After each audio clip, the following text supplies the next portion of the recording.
Used to be when people talked about the end of the world, we locked them up, or laughed them off. Sometimes both. But we never took them seriously. Maybe we should have. But I'm getting ahead of myself. Better to start at the beginning, with the abduction of Desmond Miles, my son. This boy had no ambition, no direction, no plans for the future. What he did have was a heritage, one he chose to deny. It nearly cost him his life. He was captured and imprisoned.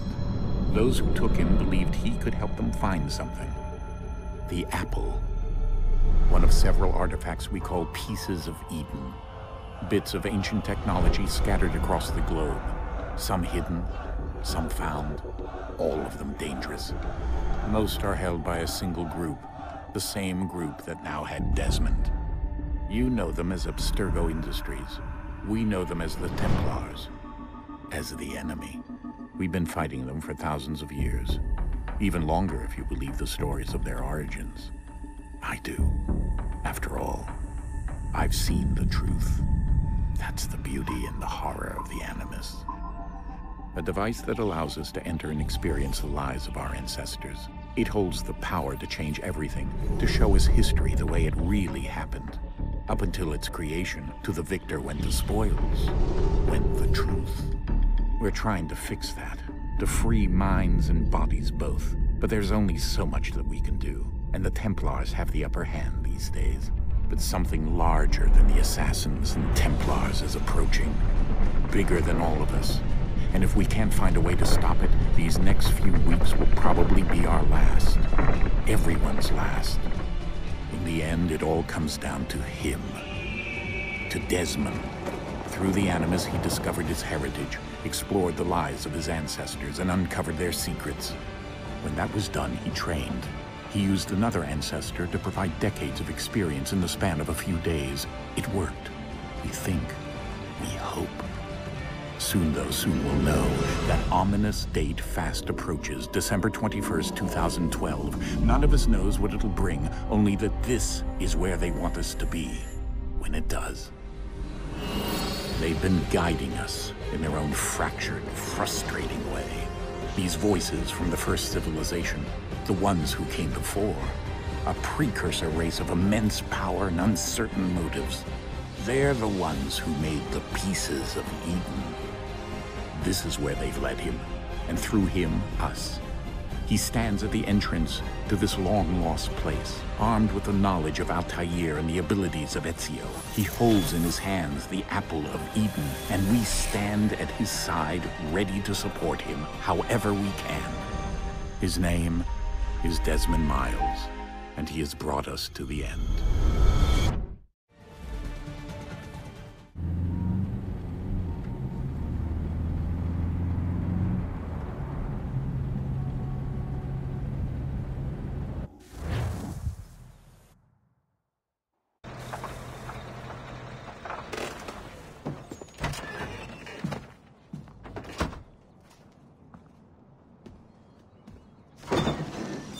We're here.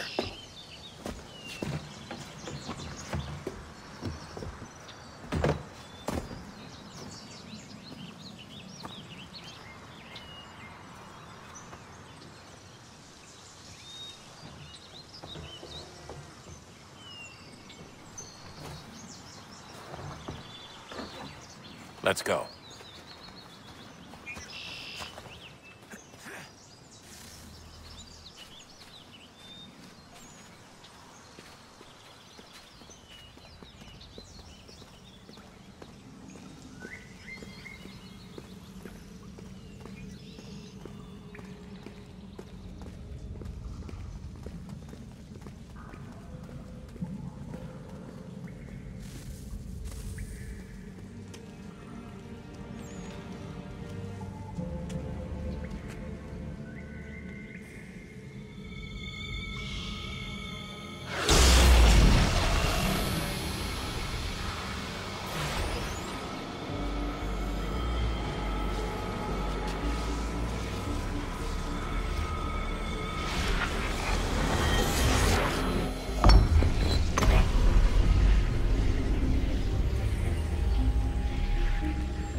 In another moment, down went Alice after it, never once considering how in the world she was to get out again.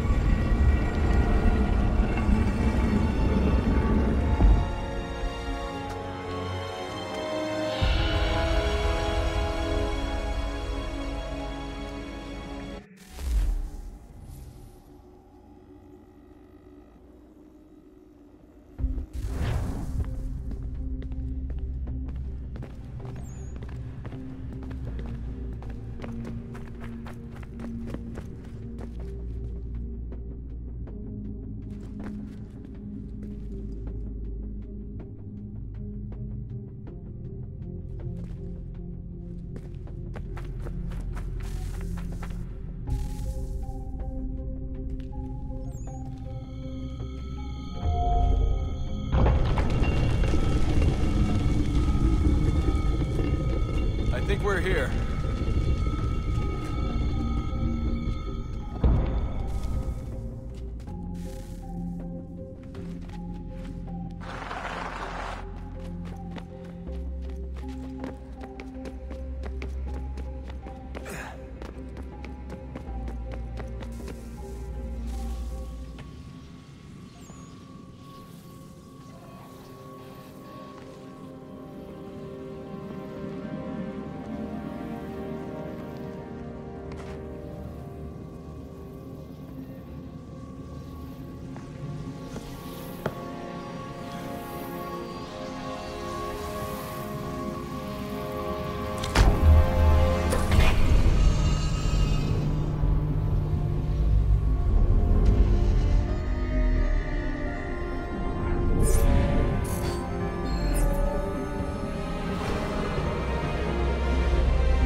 You must find the key.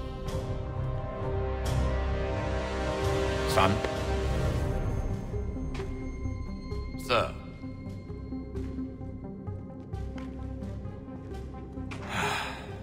Here we go again. Desmond? Do you hear us? Yeah. What happened? The temple triggered a bleeding effect. You collapsed and entered into a fugue state. So naturally, you dropped me into the Animus instead of, I don't know, making sure I was okay? You weren't in any danger. Besides, the temple appeared to be communicating with you, and I didn't want to risk severing the connection. At least not until we knew what it wanted. Right. Of course. Son, No, it's fine. I get it. And I know what I'm looking for, by the way. It's a key. Just no idea where it is, though. Guess that's why she triggered the bleeding effect. She? Juno, Dad. She's talking to me. Okay, Desmond.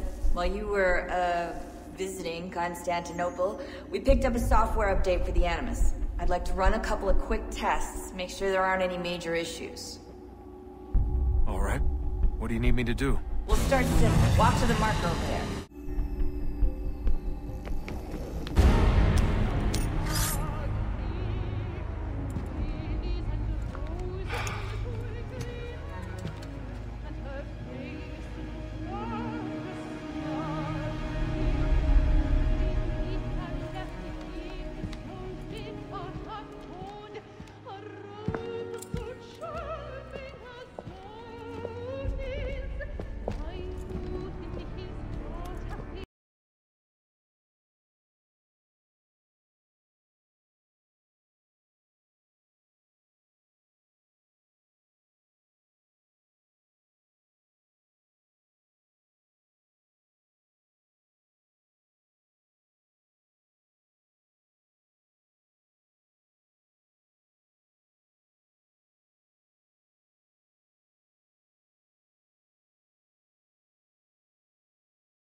We must keep looking.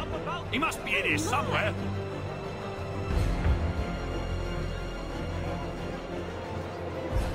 I beg your pardon, man. Did you notice anyone? No pushing, please. Get out there. Try to remember. Peace, friends. There is no danger.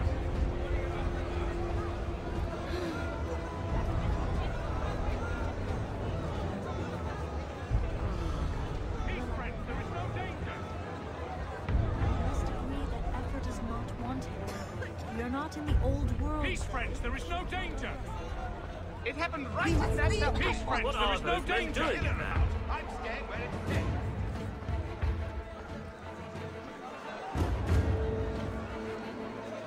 Move! Move! Imbecile! Order! We must have order! Where are you?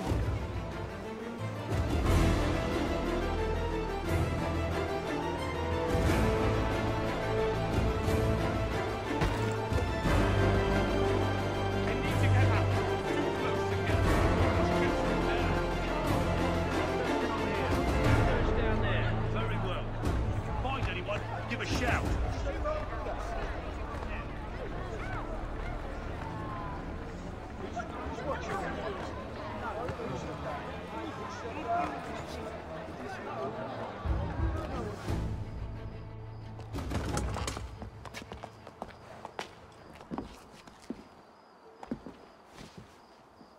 And how was the opera? Rather dull, truth be told.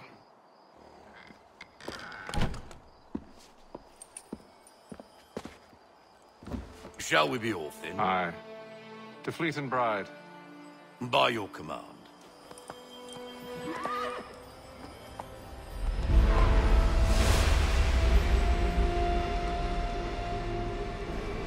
Fascinating. Gentlemen, I hold in my hand a key. And if this book is to be believed, it will open the doors of a storehouse built by those who came before. Ah, yes. Those who ruled, reigned, and vanished from the world. Do we know what it is that to be held within? It could contain certain knowledge. Perhaps a weapon, or something as yet unknown, unfathomable in its construction and purpose. It could be any of these things, or none of them. They are still an enigma, these precursors. But of one thing I am certain. Whatever waits behind those doors shall prove a great boon to us all. Or our enemies, should they find it first. They won't. You've seen to that. I assume you know where this storehouse is? Ah, Mr. Harrison. Gentlemen, How fare your calculations? I believe the site lies somewhere within this region. That's a lot of ground to cover. My apologies. Were that I could be more accurate. That's all right. It suffices for a start. And that is why we've called you here, Master Kenway. We'd like for you to travel to America, locate the storehouse, and take possession of its contents. I'm yours to command. Although a job of this magnitude will require more than just myself. Of course. Upon this paper are the names of 5 men sympathetic to our cause. Each is also uniquely suited to aid you in your endeavor. With them at your side, you will want for nothing. Well, then I'd best be on my way. I knew our faith in you was not misplaced. We've booked you passage to Boston. Your ship leaves at dawn. Go forth, Hatham, and bring honor to us all.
share my doing. All on the bowl and the old man is a-growling. All on the bowl and the bowling hall.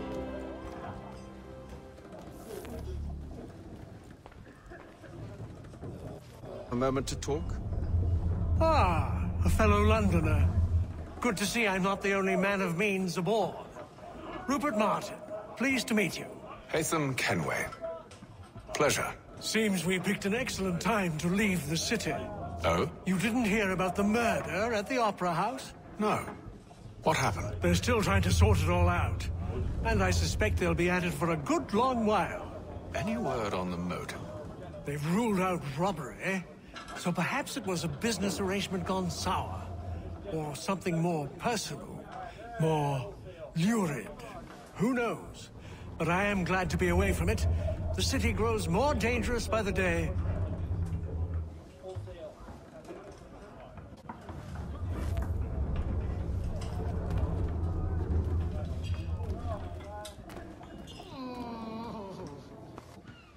Good morning, Doctor. To you as well. A question, if I may. Do you serve aboard the ship, or are you simply taking passage? A bit of both, actually. I've been commissioned by the Royal Navy to study maritime illness. I'll be observing the crew during the journey. We have found that sailors fare far better on the open seas than the rest of us. I hope to discover why that is. Well, I hope you are successful in your endeavors. As do I. Thank you for the kind words.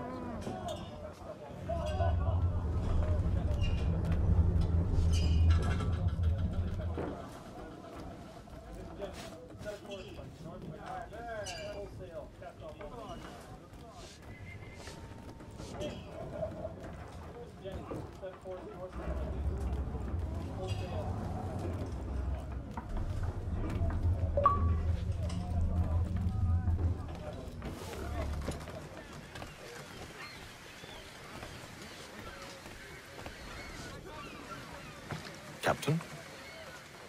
Mr. Kenway. I just wanted to thank you again for taking me aboard, and apologize for any inconvenience it may have caused. Inconvenience would be an understatement. I'm sorry, I don't follow. My ship was held in port for 2 days that we might accommodate you. I lost several contracts as a result. I had no idea. Of course not. You nobles are all the same.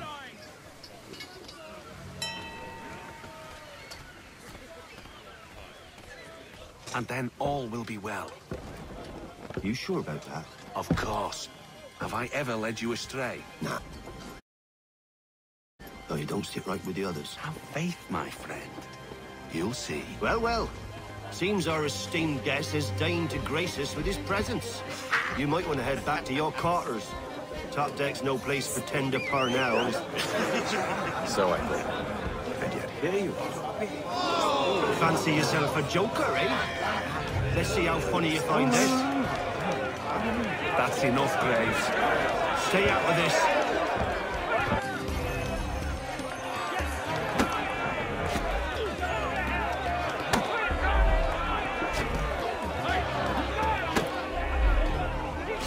Finish the hotty-toddy!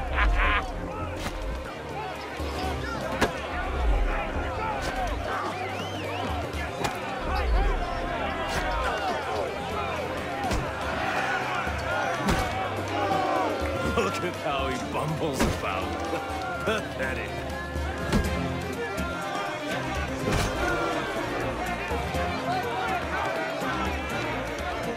Give him a douse on the yacht!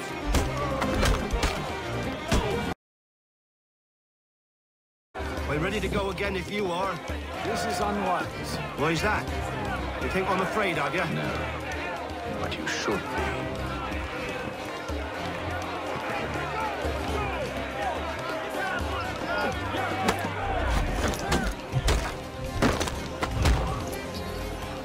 Do you yield? Never! How do you like these odds?